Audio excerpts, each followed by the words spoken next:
Allez, bonjour à tous, en ce 2 mai 2026, bon week-end de 1er mai à tout le monde. Un petit bilan justement sur ma consommation et ce que j'ai payé sur ma facture EDF pour le mois d'avril 2026.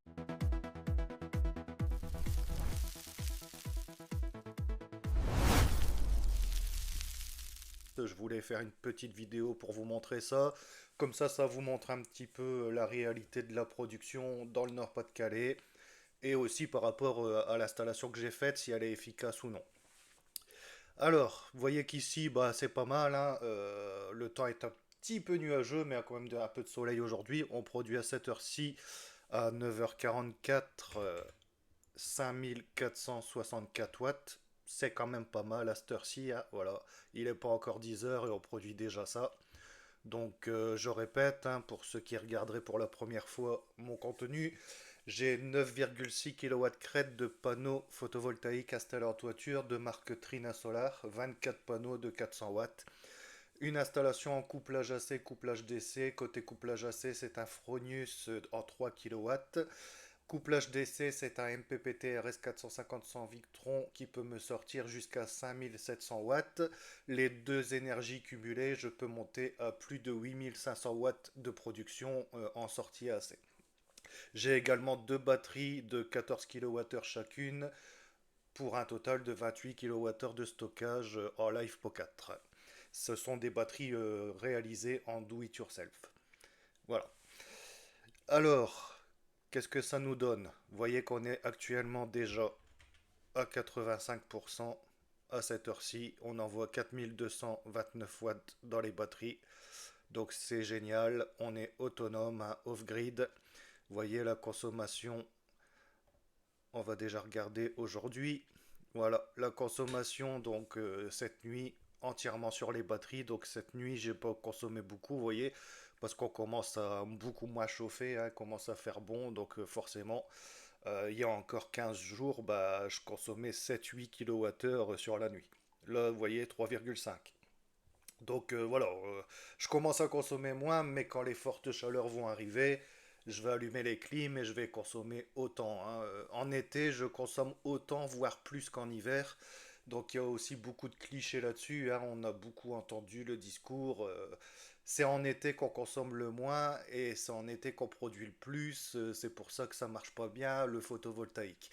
C'est peut-être vrai pour certains, mais pas pour tous. Moi, je peux vous garantir que ici en été, je consomme autant, voire plus qu'en hiver. Ne vous inquiétez pas, je vous montrerai, hein. Quand on sera au mois de juillet, au mois d'août, vous allez voir que niveau consommation, voilà, je me prive pas. Forcément, je me prive pas aussi, on va pas se mentir, parce que je ne paye pas. Tout est pris en charge par le photovoltaïque.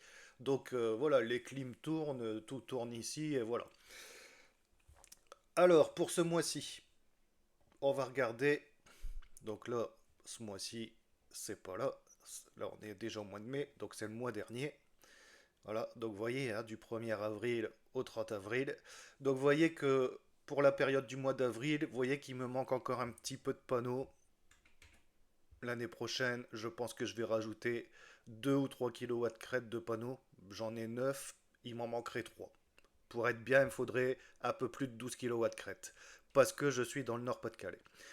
Et par rapport à ma consommation aussi, bah, je suis un peu trop juste. Donc vous voyez que début avril, bah, j'ai pris un petit peu sur Enedis. Donc la partie rouge que vous voyez, c'est ce que j'ai pris sur Enedis.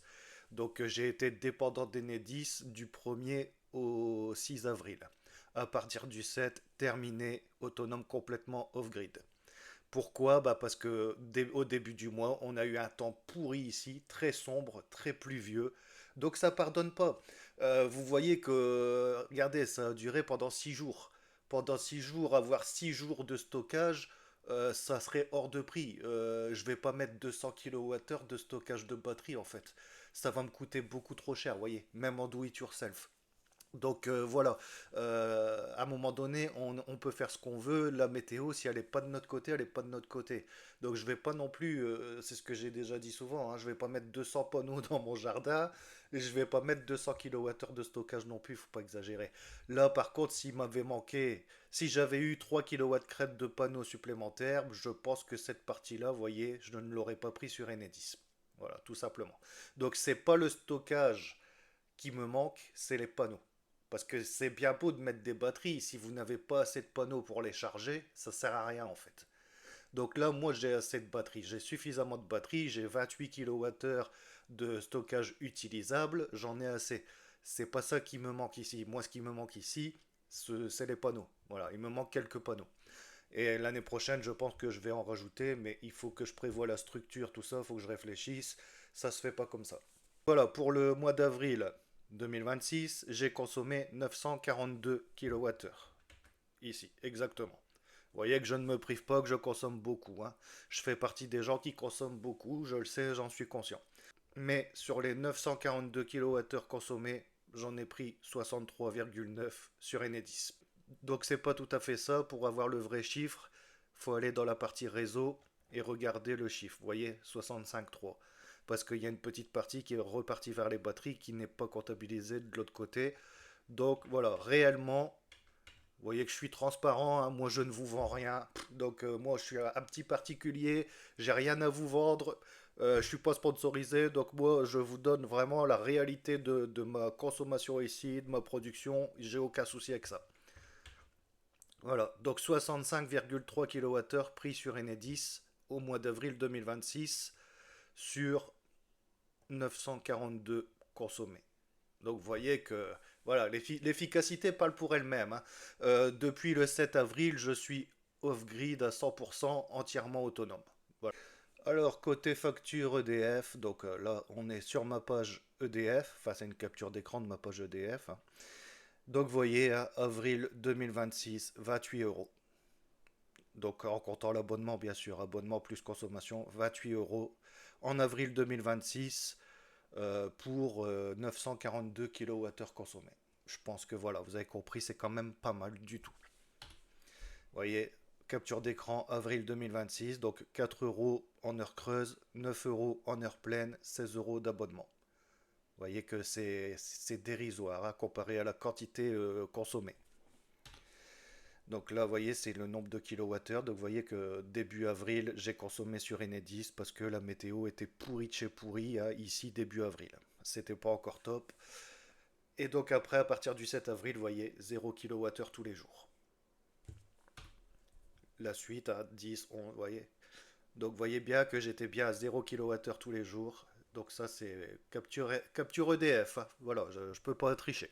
Alors, je n'ai rien pris sur Enedis depuis le 7 avril 2026. Niveau production, donc là c'est pareil, on pourrait dire avec 9600 watts crête et le beau temps que tu as eu, tu aurais dû produire beaucoup plus que ça. Non. Faut pas oublier que je suis off-grid en ce moment. Pas toute l'année en ce moment. Période automne-hiver, impossible pour moi d'être off-grid. Je vis dans le Nord-Pas-de-Calais, j'ai besoin d'Enedis obligatoirement automne-hiver, c'est comme ça. Mais là, j'ai produit que 922 kWh en avril 2026 parce que j'ai produit que ce que la maison avait besoin. La maison et les batteries et la voiture. Ni plus, ni moins. Si, j'ai bridé la production en fait en fonction de ma consommation. Parce que quand vous êtes off-grid, bah, voilà, l'installation ne produit que ce que vous avez besoin. C'est obligé. Vous, comme vous réinjectez pas de surplus nulle part, voilà, c'est juste à la demande. Si maintenant je débriderai l'installation, j'autoriserai toute la réinjection du surplus dans le réseau, j'aurais produit beaucoup plus que 922 kWh en avril. Ça c'est sûr et certain.